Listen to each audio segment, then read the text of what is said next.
Hello, friends, and welcome to episode number 65 of Nostalgia Talk.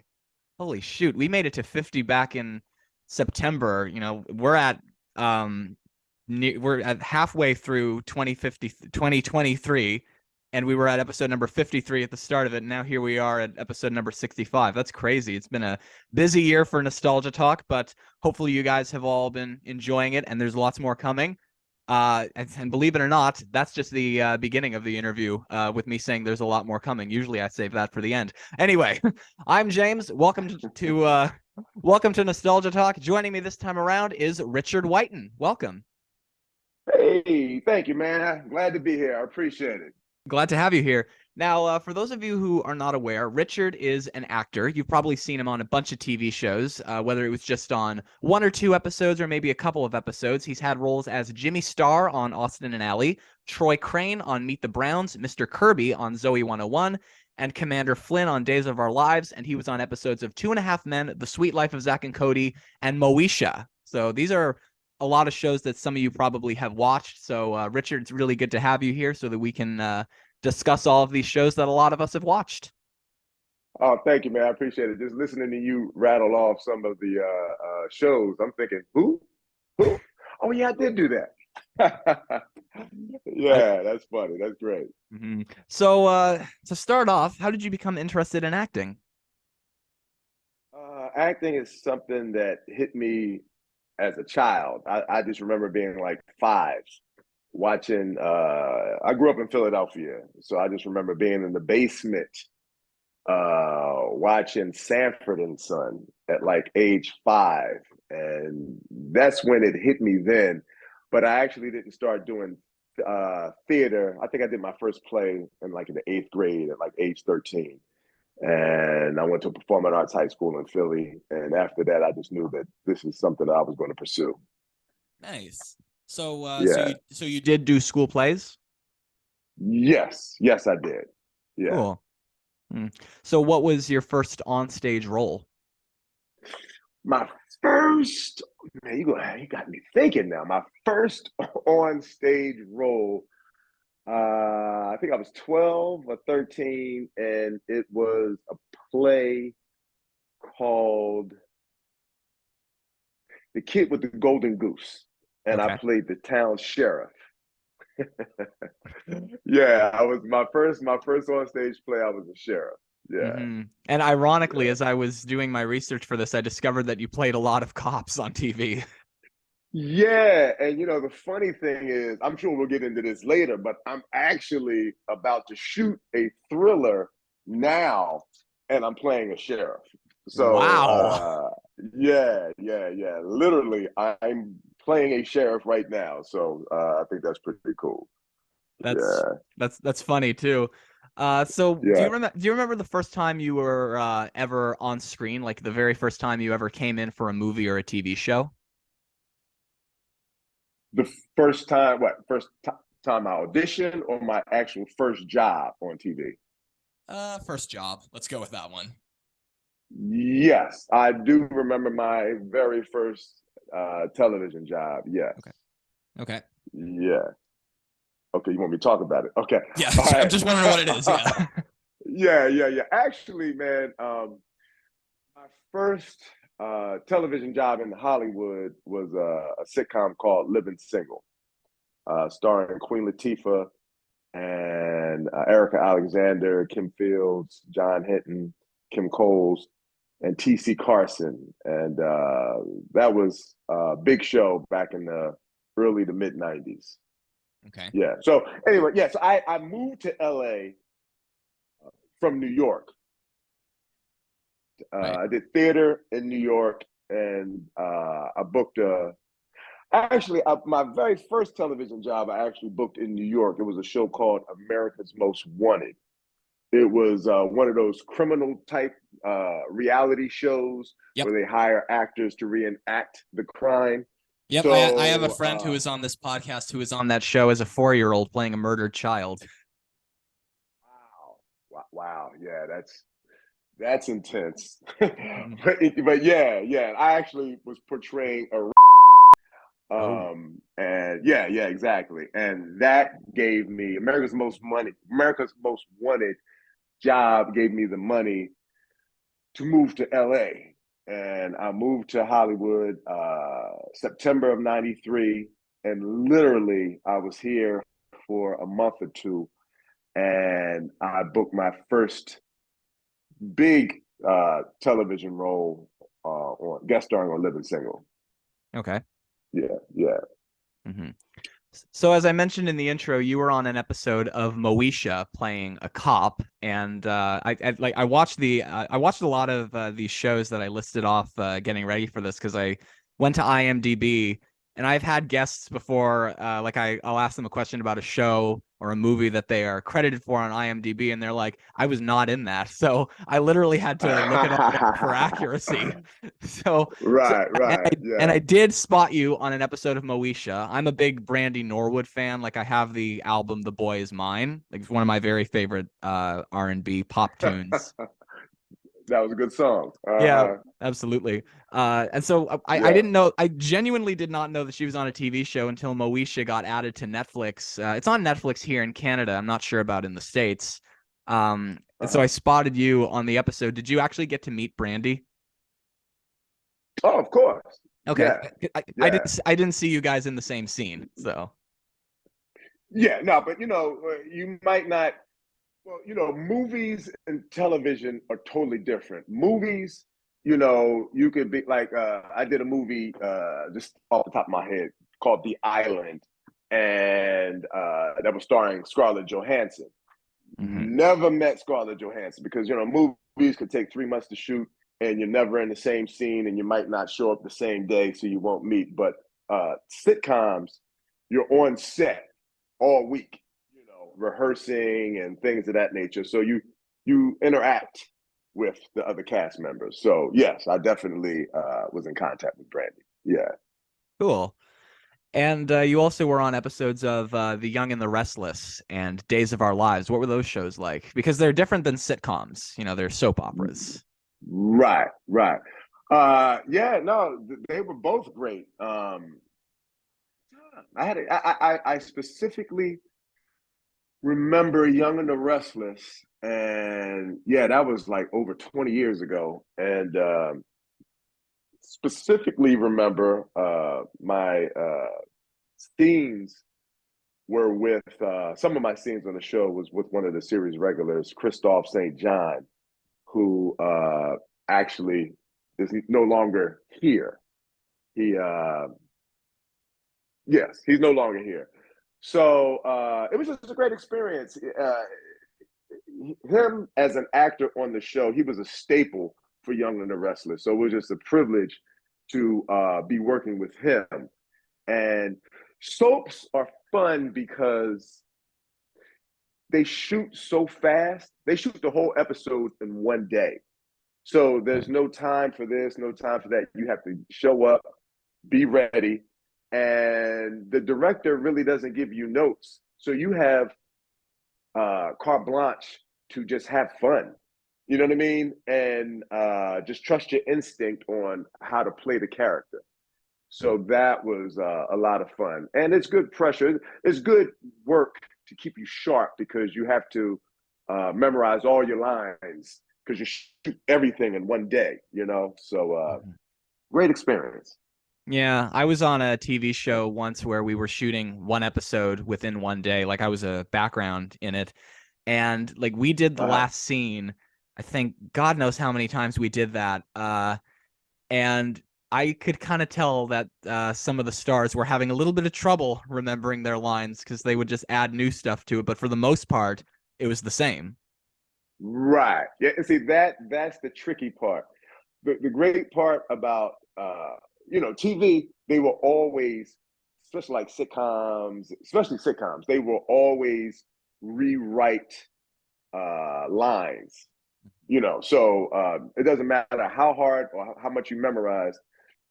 At the drop of a dime, you're going to have to memorize some new material sometimes. But the beauty of soap operas, because they have so much they have to memorize, they never change the lines at the last minute. You know what I mean? That would just be crazy. But yeah, yeah, yeah. Now it could be challenging. most definitely. And in Days of Our Lives, you got to play two characters. For one character, which was Troy Crane, we got to is that correct, or did I just read that incorrectly? No, you're probably honestly you're probably right. One thing you got to realize, Commander Flynn, Troy Crane was Meet the Browns. I got a little tongue tied there. But you did Commander Flynn in Days of Our Lives in 3 episodes, and then you did a one-off character on one episode of that, and I thought that was kind of interesting.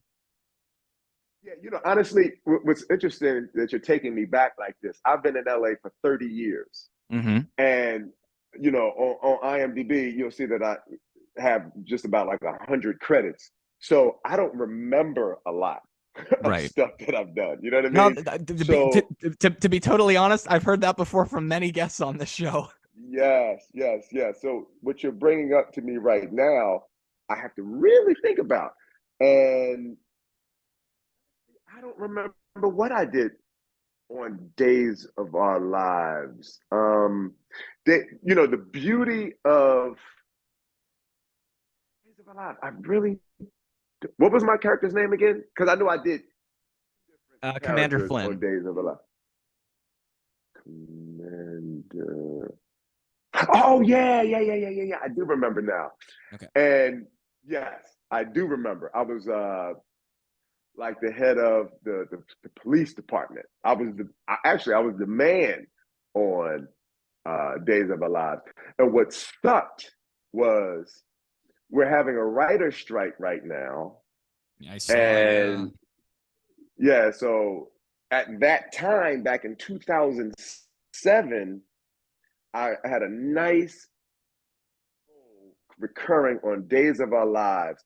And I think after the 3rd episode, the writer's strike happened. Oh. Yeah, exactly. There was a writer's strike back in 2007.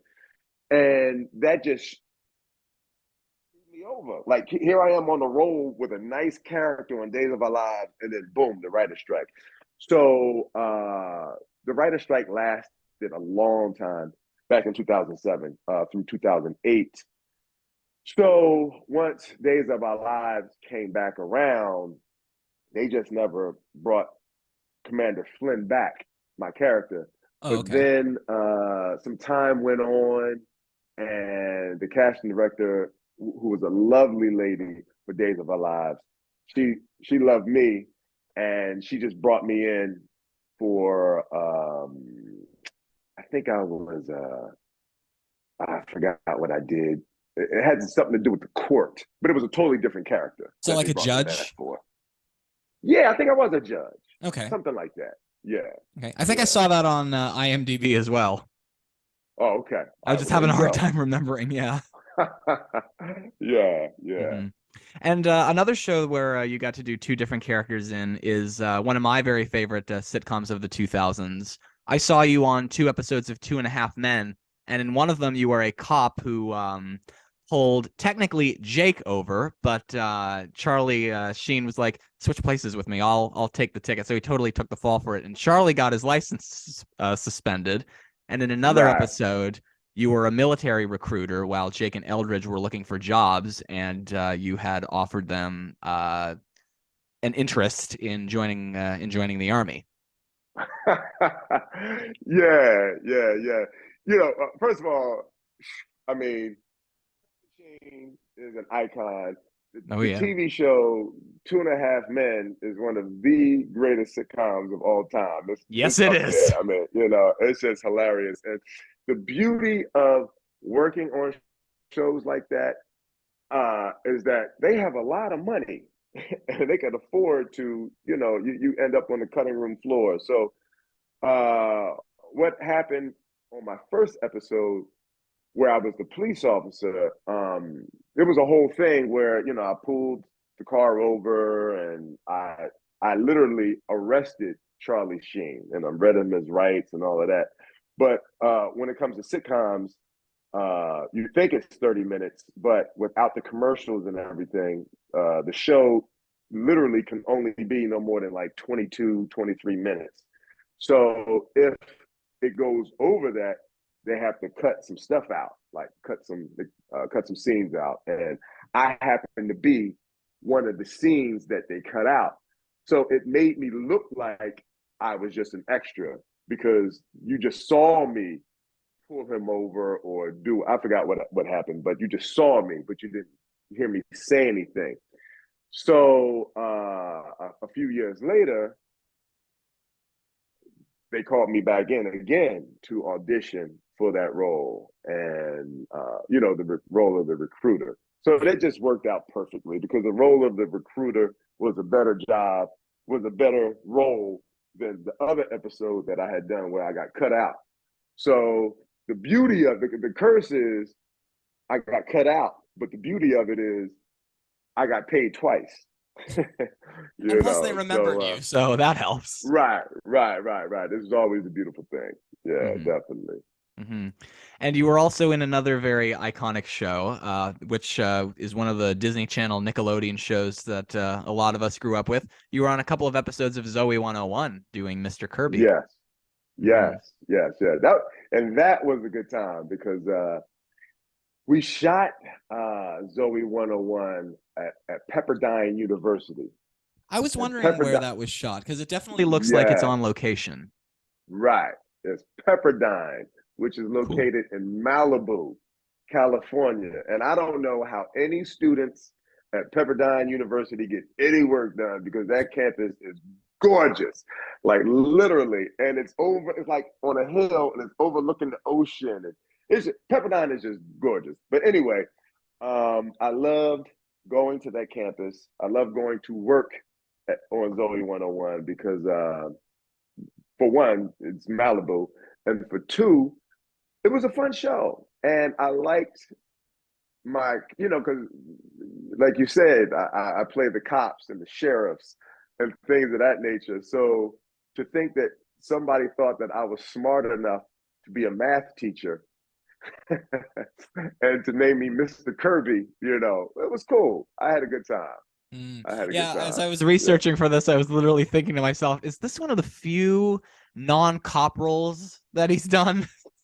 Yeah, I've done a lot of non-cop roles, but I believe that that's probably the only teacher I've ever played. Right. Yeah. Did you hear about that they're doing a reboot? A reboot movie, Zoe 102? No, I didn't know. I didn't know that. That's hilarious. That's great. Okay. Yeah, I think they're shooting it now. I'm about to say, I doubt they bring Mr. Kirby in for that. It would be cool, like to bring back some of the iconic recurring characters. Yeah. That would be funny because they'd be like, "Oh my God, it's been 20 years and Mr. Kirby's still here." Yeah, that'd be cool. That would be. And you were on an episode of The Sweet Life of Zack and Cody. It's funny when I announced this, because all you listeners who followed Nostalgia Talk on social media, again, Facebook, Twitter, links in the description. But you guys know that the way I do this is that I announce them in case any of you guys have any fan questions. And to give you guys a little bit of a heads up as to who it is I'm going to be talking to, I list off some of the things that they've done. And I wrote down a lot of the shows I mentioned in the intro. A lot of my friends were like, he was in Days of Our Lives, 2.5 Men, Sweet Life of Zack and Cody. And I've interviewed people from Sweet Life of Zack and Cody before. You were in the episode where they went to Hollywood and Ashley Tisdale, the song, tried to sneak into the set. You were the security guard. Right. That's hilarious. And I believe I carried both of them. They tried to sneak in, and I literally carried both of them out. It wasn't them. It was the stunt doubles that they put in. I believe that's what happened. Okay. But no, that was a good time too. That was a good time as well. Yeah. Nice. And speaking of Disney Channel shows, you of course were, as I was researching for this, I went through a lot of different shows on IMDb, and I saw that the show you were in the most is one of my favorites from my teenage years, Disney Channel's Austin and Ally as Jimmy Starr. Yes, 2 M's, 2 R's. Right. And for any of the listeners who don't know, first of all, let me just say, Austin and Ally, like most Disney Channel and Nickelodeon shows that I've talked about from when I was a teenager, that was another one of those shows that inspired me to want to get into filmmaking because with it being a teen show, I was a teenager at the time, and I felt that some of the storylines were very, very similar to things that have happened in my own life. And so Richard's character was as Jimmy Starr, Austin's record executive, who was impressed by Austin's talent because he had become an overnight internet sensation. And so he wanted to sign to his label. And in that first episode, he actually lost his voice, and he started to be able to talk the day of the presentation. And then it's like, okay, you've got a deal. And throughout the series, we get to see Austin's musical career grow and also fall and then rise again, kind of on and off throughout the show, and Right. the hijinks that they get themselves into. How did you get the role of Jimmy Starr? Uh, Audition. Mm-hmm. It was literally only supposed to be 2 episodes. I was wondering that because we see him so much too, which is nice. Right. Yeah, yeah, yeah. Tell me about it. Yeah, it was literally only supposed to be 2 episodes. I believe it was the when I first appear on Austin and Alley, I think it's the last 2 episodes of the first season. And yeah, literally it was supposed to be 2 episodes, but it worked out where they just kept writing me in to season 2, season 3, wrote me into season 4, and so that was cool. It was really cool, and yeah.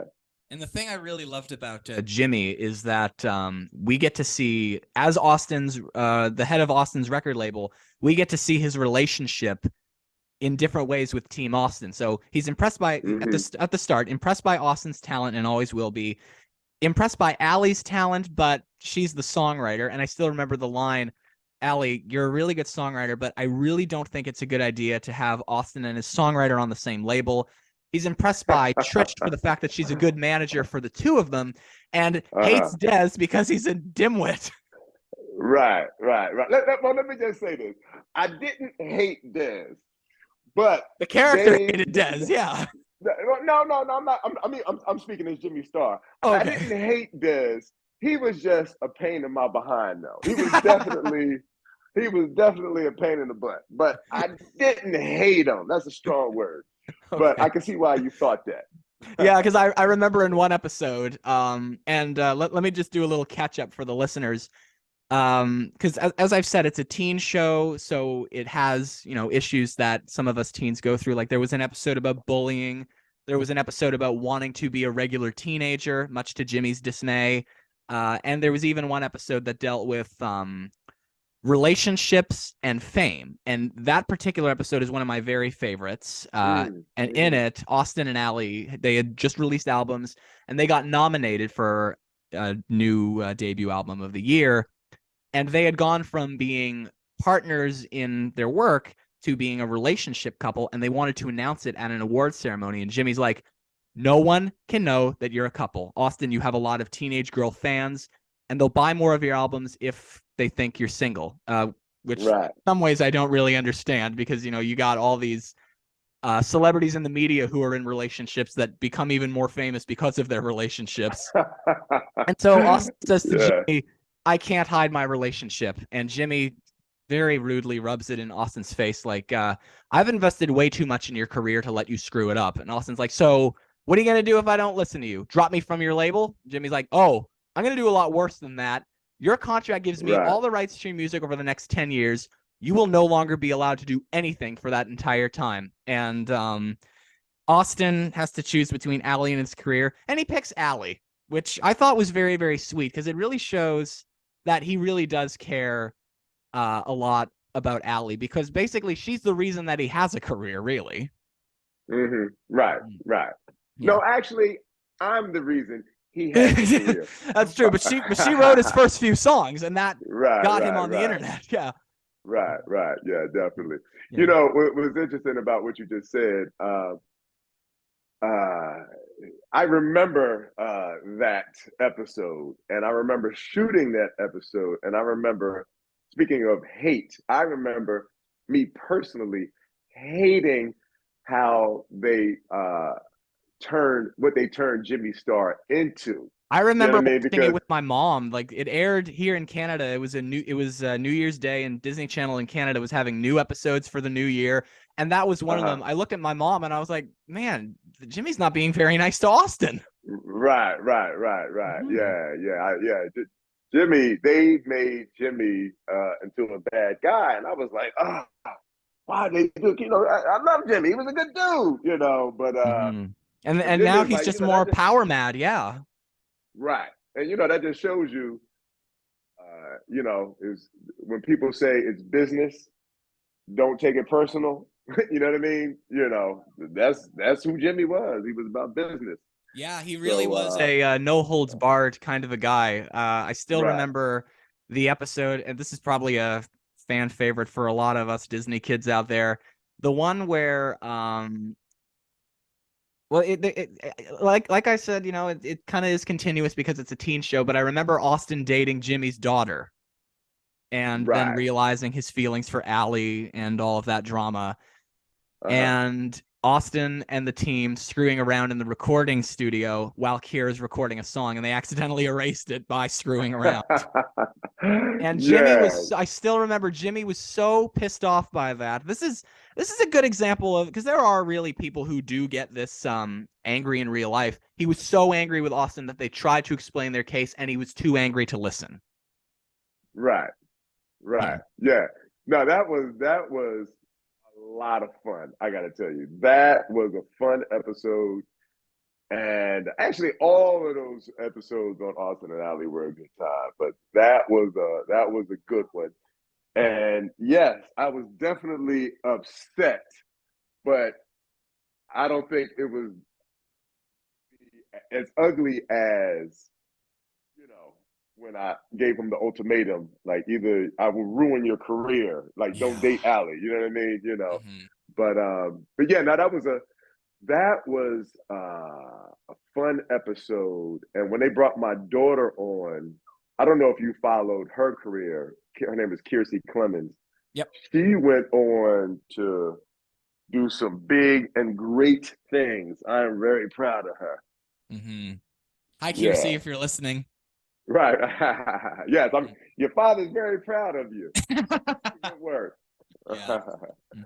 Yeah. There was an episode that featured Jimmy that as I said, a lot of Disney Channel and Nickelodeon TV shows inspired me in many different ways. But in one way, an episode that featured Jimmy, kind of how do I word this? It was the episode where he accepts Austin back and realizes that he wasn't fair to him, and basically says, "Okay, I'll sign you back. I treated you badly by making you choose."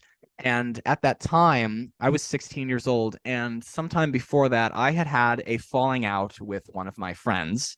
And when I watched that episode, I thought to myself, maybe I kind of overreacted during the falling out as well. Mm. So I talked to my friend and I said, "Hey, listen, I was thinking about what happened between us.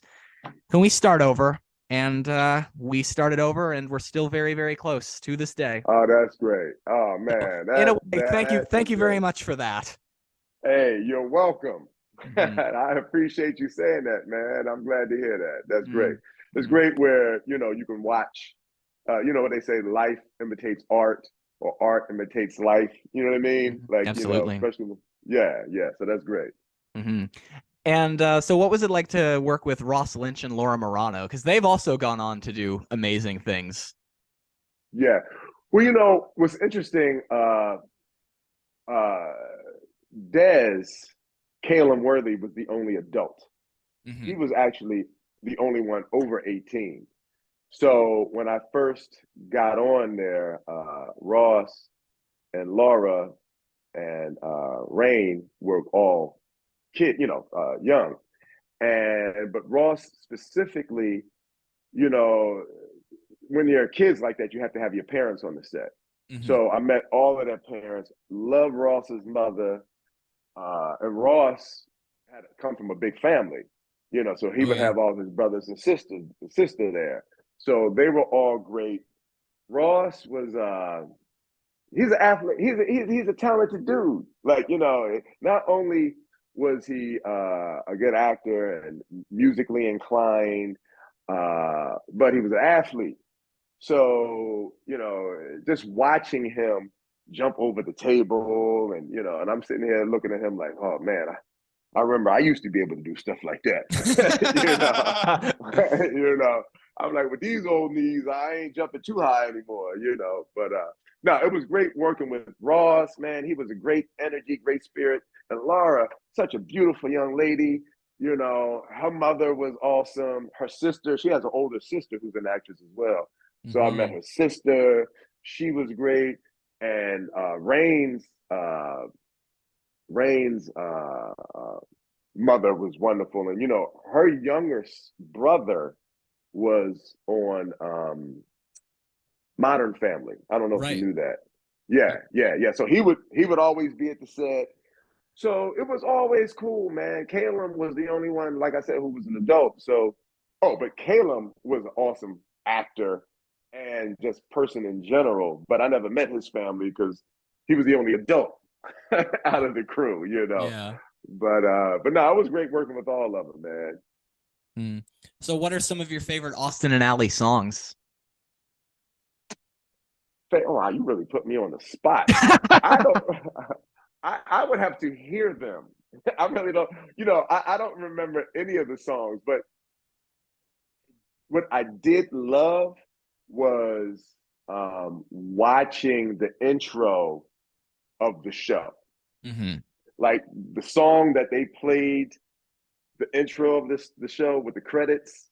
You know what I mean? Like there's no way I can make it without you. Do it without you. Be without you. It's no fun when you're doing it solo. Like that. Yeah. There you go. That song. That's every time I would watch that song, I get a little emotional. Like, just bring really joy to my heart because I love those kids. Like I really grew to love those kids. And it was a great experience. So I'm gonna have to go with that was my favorite song.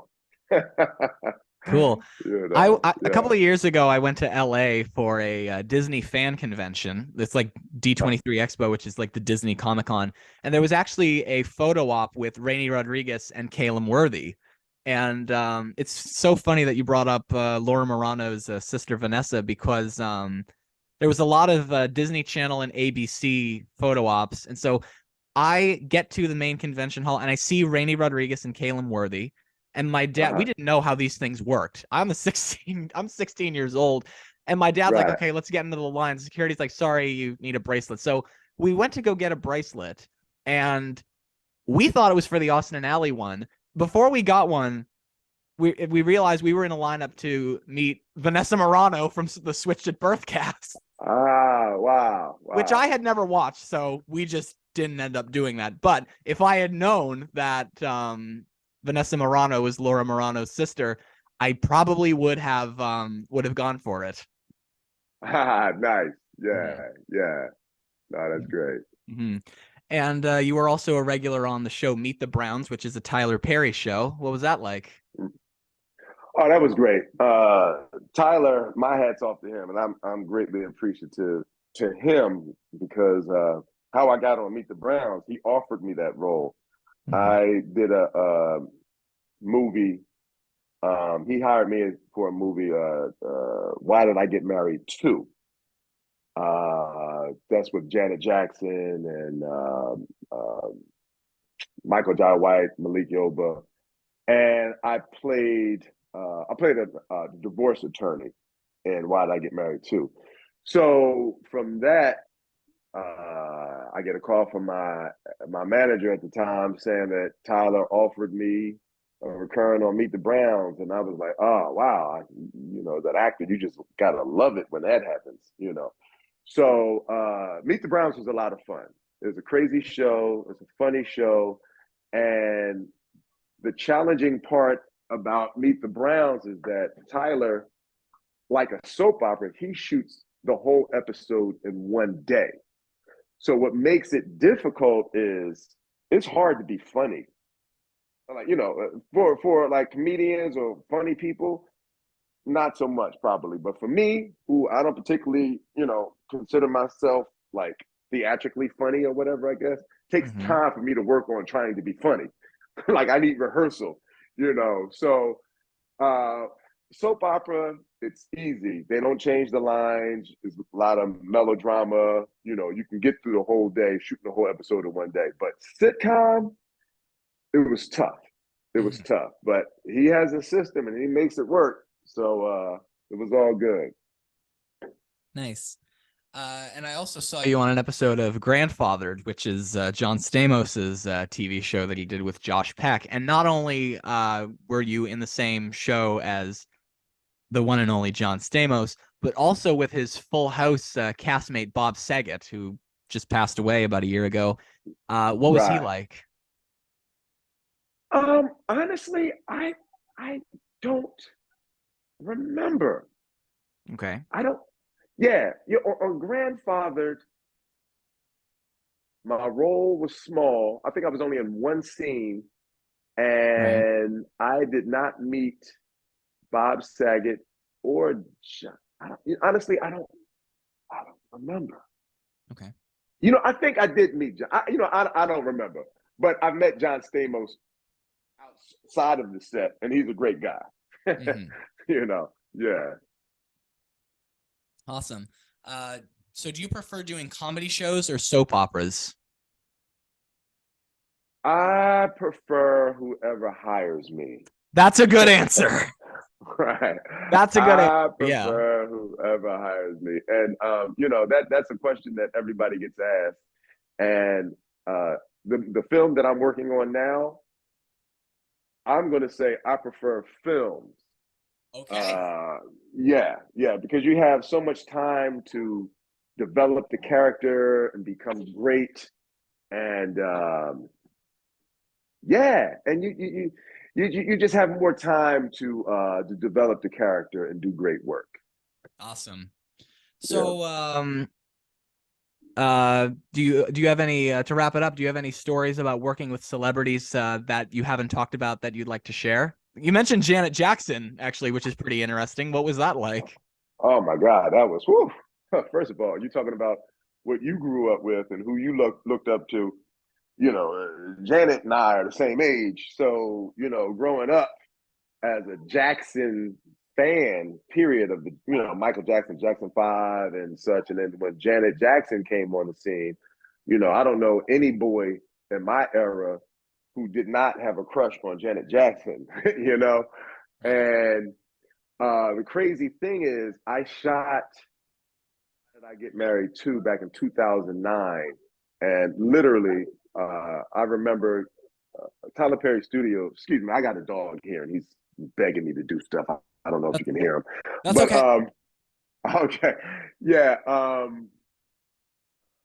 Tyler Perry Studios is in Atlanta, so I live in Los Angeles. So I had to go to the drugstore to get my toiletries, my little toothpaste, my travel toothbrush, and things of that nature, because I was about to leave the next day to go shoot the movie.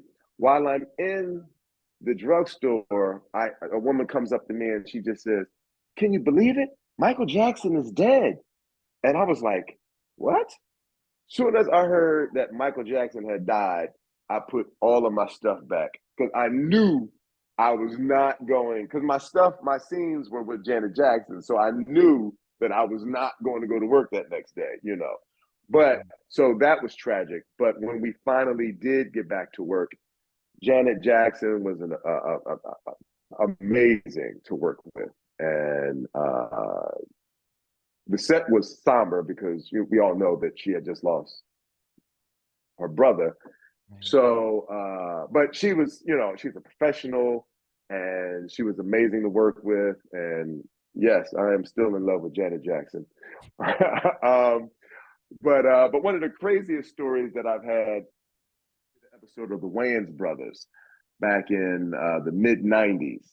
Mhm. And that, I have to say, was the most fun I had ever worked on any project, because I had Marlon Wayans, Sean Wayans, and John, the pops, John Witherspoon. Oh my God, it was, and Anna Maria Horsford. It was just nonstop laughter the whole time. There was one scene with John Witherspoon. He comes into the set And he had a little thing that he used to always do, like yippity, and in all of his movies. And now here I am with him in person, and he's ad-libbing yippity. And I bust up laughing every time, which is not part of the scene. So the director has to say, cut, cut, cut. I literally thought I was going to be fired because I couldn't stop laughing, you know. But that was just a great experience. And yeah, so those are just a couple of the, you know, great things that have happened along my acting journey. That's really, really cool. So that's all I've got here. Is there anything else you want to say to wrap up? Yeah, I just want to say thank you. Great meeting you over this podcast. And whoever is inclined, please follow me on Instagram, RF Whiten. Yeah, look me up on Instagram, and I appreciate your time. Well, thank you very much, Richard, for joining me for episode Number 65 of Nostalgia Talk.